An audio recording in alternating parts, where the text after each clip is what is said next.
Dans le port d'Amsterdam, il y a des marins qui chantent les rêves qui les hantent au large d'Amsterdam. Dans le port d'Amsterdam, il y a des marins qui dorment comme des oriflammes le long des berges mornes.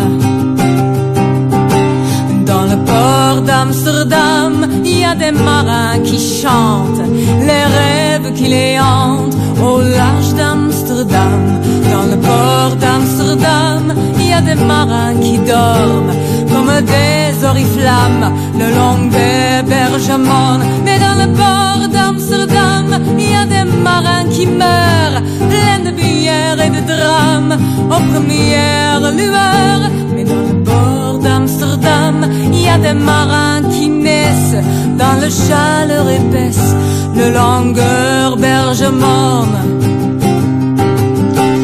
Dans le port d'Amsterdam, il y a des marins qui mangent sur des nappes trop blanches des poissons ruisselants.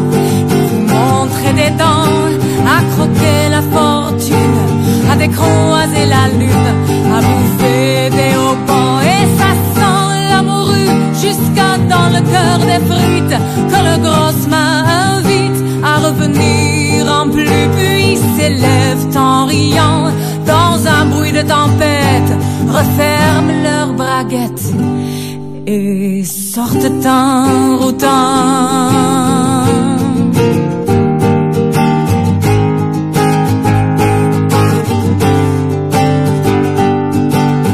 C'est un beau roman, c'est une belle histoire, c'est une romance d'aujourd'hui. Il rentrait chez lui là-haut vers le brouillard. Elle descendait dans le midi. Le midi, il s'était trouvé au bord du chemin, sur l'autoroute des vacances. C'était sans doute un jour de chance.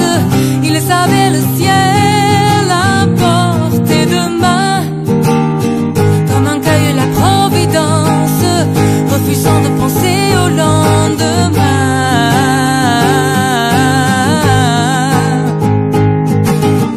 Ils se sont cachés dans un grand champ de blé, se laissant porter par le courant, se sont racontés leur vie qui commençait.